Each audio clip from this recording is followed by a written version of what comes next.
Bandit, 1 o'clock, missile launch. Mayday, mayday, we are hit. Ejecting, ejecting.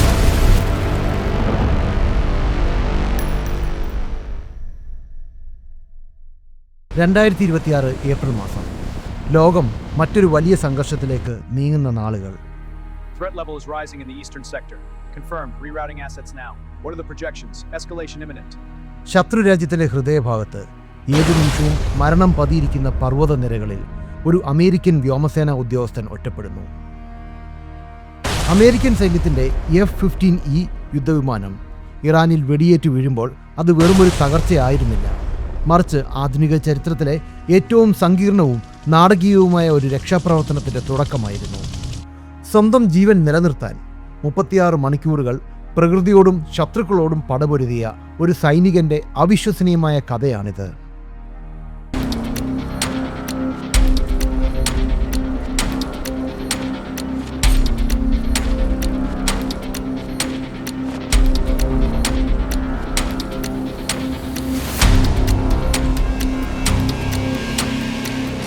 മൂന്നാം തീയതി വെള്ളിയാഴ്ച അമേരിക്കയുടെ F-15E സ്ട്രൈക്ക് ഈഗിൾ വിമാനം ഇറാനിയൻ വ്യോമാതിർത്തിയിൽ പ്രവേശിക്കുന്നു. 2 പേരാണ് വിമാനത്തിലുണ്ടായിരുന്നത്, ഒരു പൈലറ്റും ഒരു വെപ്പൺ സിസ്റ്റം ഓഫീസറും. ശത്രുക്കളുടെ വ്യോമ പ്രതിരോധ സംവിധാനം കൃത്യമായി അവരെ ലക്ഷ്യം വെച്ചു. ഒരു മിസൈൽ വിമാനത്തിന്റെ ചിറകുകൾ തകർത്തു. പൈലറ്റും സഹവൈമാനികനും പാരച്യൂട്ട് വഴി രക്ഷപ്പെട്ടെങ്കിലും ഇരുവരും ചെന്നു വീണത് 2 വ്യത്യസ്ത സ്ഥലങ്ങളിലായിരുന്നു. പൈലറ്റിനെ വളരെ വേഗം തന്നെ അമേരിക്കൻ സൈന്യം ഹെലികോപ്റ്ററുകളുടെ സഹായത്തോടെ രക്ഷപ്പെടുത്തി. എന്നാൽ രണ്ടാമത്തെ ഉദ്യോഗസ്ഥൻ, അമേരിക്കൻ പ്രസിഡന്റ് പിന്നീട് അത്യധികം ആദരണീയനായ കേണൽ എന്ന് വിശേഷിപ്പിച്ച ആ ഉദ്യോഗസ്ഥൻ, ഇറാനിലെ ഏറ്റവും ദുർഘടമായ പാറക്കെട്ടുകൾ നിറഞ്ഞ ഒരു പർവ്വത നിരയിലാണ് വന്നിറങ്ങിയത്. അയാൾക്ക് പരിക്കേറ്റിരുന്നു. കയ്യിലാകെയുള്ളത് ഒരു പിസ്റ്റൾ, ഒരു ആശയവിനിമയ ഉപകരണം, പിന്നെ ഒരു ട്രാക്കിംഗ് ബീക്കൺ മാത്രം. അമേരിക്കൻ വിമാനം തകർന്നു വീണ വിവരം നിമിഷങ്ങൾക്കകം Iranian Islamic revolutionary guard corps അറിഞ്ഞു. തങ്ങളുടെ മണ്ണിൽ ഒരു അമേരിക്കൻ സൈനികൻ ജീവനോടെയുണ്ടെന്ന യാഥാർത്ഥ്യം അവരെ ഉണർത്തി. വലിയൊരു സൈനിക വ്യൂഹം തന്നെ ആ പ്രദേശത്തേക്ക് തിരിച്ചു. സൈനികനെ പിടികൂടാൻ സഹായിക്കുന്നവർക്ക് $60,000 പാരിതോഷികം ഇറാനിയൻ സർക്കാർ പ്രഖ്യാപിച്ചു. അതോടെ ഓരോ ഗ്രാമീണനും ഓരോ സൈനികനും ആ കേണലിന് വേണ്ടി വലവിരിച്ചു. ശത്രുക്കൾ വട്ടം ചുറ്റുമ്പോൾ ആ കേണൽ തൻ്റെ സൈനിക പരിശീലനത്തിൻ്റെ ഏറ്റവും നിർണായകമായ പാഠങ്ങൾ ഓർത്തെടുത്തു. SCRE, സീർ അഥവാ survival, evasion, resistance and escape. അതായത് അതിജീവിക്കുക, ഒഴിഞ്ഞുമാറുക, ചെറുക്കുക, രക്ഷപ്പെടുക. പകൽ വെളിച്ചം ശത്രുവിന് അനുകൂലമാണെന്ന് അയാൾക്കറിയാമായിരുന്നു. ശത്രുക്കളുടെ കണ്ണിൽ പെടാതിരിക്കാൻ അയാൾ ഒരു പർവ്വത വിള്ളലിൽ അഭയം പ്രാപിച്ചു. പുറത്ത് ശത്രുക്കളുടെ വാഹനങ്ങളുടെ ഇരമ്പലും കാൽച്ചൂടുകളും അയാൾക്ക് കേൾക്കാമായിരുന്നു. പരിക്കേറ്റ ശരീരത്തിൽ നിന്നുള്ള വേദനയും അസഹനീയമായ തണുപ്പും അയാളെ വേട്ടയാടി. എന്നാൽ മനോധൈര്യം കൈവിടാൻ അയാൾ തയ്യാറായില്ല. തൻ്റെ കൈവശമുള്ള ബീക്കൺ അയാൾ കൃത്യമായ ഇടവേളകളിൽ മാത്രം ഓൺ ചെയ്തു. എപ്പോഴും അത് പ്രവർത്തിപ്പിച്ചാൽ ശത്രുക്കൾക്ക് സിഗ്നൽ പിടിച്ചെടുക്കാൻ കഴിഞ്ഞേക്കാം എന്ന ഭയം അയാളിലുണ്ടായിരുന്നു. രാത്രിയായപ്പോൾ അയാൾ മറ്റൊരു വലിയ തീരുമാനമെടുത്തു. ഈ ഇടുക്കിൽ തന്നെ ഇരുന്നാൽ രക്ഷാപ്രവർത്തനം അസാധ്യമാകും.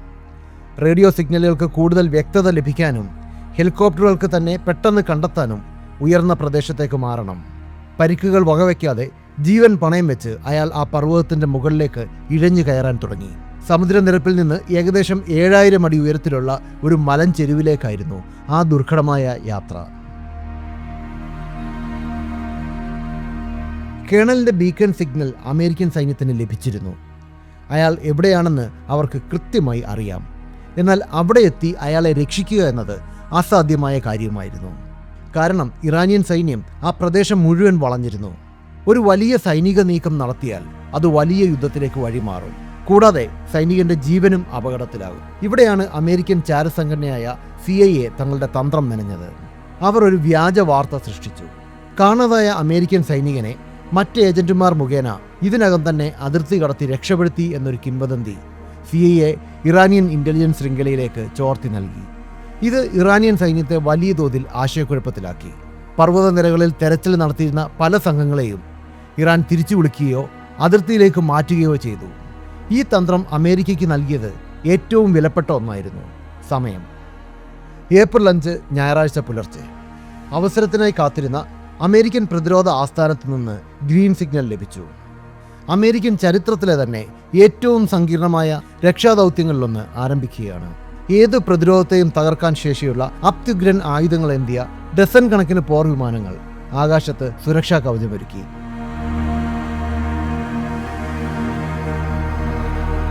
ആവശ്യമെങ്കിൽ ബോംബാക്രമണം നടത്തി ശത്രുക്കളെ ഇല്ലാതാക്കാൻ അവർ തയ്യാറായിരുന്നു.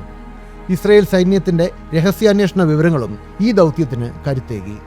US സ്പെഷ്യൽ ഫോഴ്സസ് കമാൻഡോകൾ ആ 7000 അടി ഉയരത്തിലുള്ള മലഞ്ചെരുവിൽ വന്നിറങ്ങി. 36 മണിക്കൂറുകളുടെ ഏകാന്തതയ്ക്കും നരകയാതനയ്ക്കും ശേഷം പരിക്കേറ്റ നിലയിൽ അവശനായ ആ വ്യോമസേനാ ഉദ്യോഗസ്ഥനെ അവർ കണ്ടെത്തി. പ്രഥമ ശുശ്രൂഷ നൽകിയ ശേഷം അവർ അയാളെ വേഗത്തിൽ തിരികെ കൊണ്ടുപോകാൻ തയ്യാറെടുത്തു. എന്നാൽ കാര്യങ്ങൾ അവിടെയും അവസാനിച്ചിരുന്നില്ല.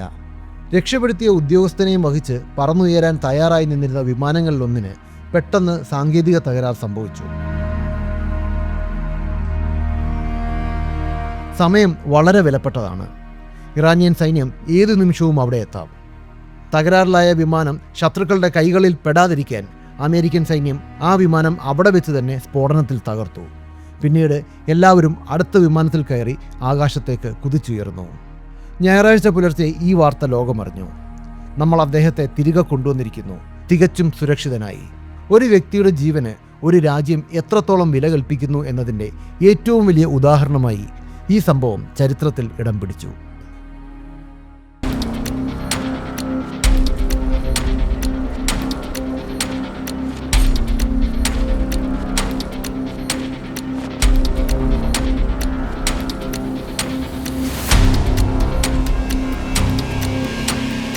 യുദ്ധങ്ങൾ പലപ്പോഴും അക്കങ്ങളുടെയും കണക്കുകളുടെയും കളിയാണ്. എത്ര വിമാനങ്ങൾ തകർന്നു, എത്ര പേർ മരിച്ചു എന്ന കണക്കുകൾ. എന്നാൽ ആ അക്കങ്ങൾക്കിടയിൽ ജീവിക്കാൻ കൊതിക്കുന്ന, സ്വന്തം രാജ്യത്തേക്ക് മടങ്ങാൻ ആഗ്രഹിക്കുന്ന ഓരോ മനുഷ്യനുമുണ്ട്. ഇറാനിലെ ആ 7000 അടി ഉയരമുള്ള പർവ്വതനിരകളിൽ മരവിപ്പിക്കുന്ന തണുപ്പിലും ഭയത്തിലും ആ കേണൽ മുറുകെ പിടിച്ചത് തൻ്റെ ആയുധങ്ങളെ മാത്രമായിരുന്നില്ല, മറിച്ച് താൻ ഒറ്റയ്ക്കല്ലെന്നും തന്നെ തേടി അവർ വരുമെന്നുമുള്ള അടിയുറച്ച വിശ്വാസത്തെ കൂടിയായിരുന്നു. ആ വിശ്വാസമാണ് വിജയിച്ചത്.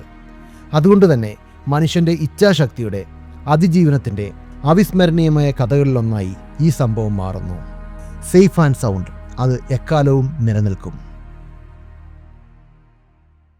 ലോകരാഷ്ട്രീയവും പ്രതിരോധ തന്ത്രങ്ങളും ബിസിനസ് മാറ്റങ്ങളും എന്നിങ്ങനെ നമ്മുടെ ലോകത്തെ രൂപപ്പെടുത്തുന്ന നിർണായക ഘടകങ്ങളെക്കുറിച്ച് വിശകലനം ചെയ്യുന്ന വിശ്വസനീയമായ മലയാളം ചാനലാണ് ചാണക്യ. നിങ്ങൾക്കും നിങ്ങളുടെ ബ്രാൻഡിനും ഞങ്ങളോടൊപ്പം ചേർന്ന് പരസ്യം നൽകാൻ ആഗ്രഹമുണ്ടെങ്കിൽ ദയവായി ബന്ധപ്പെടുക.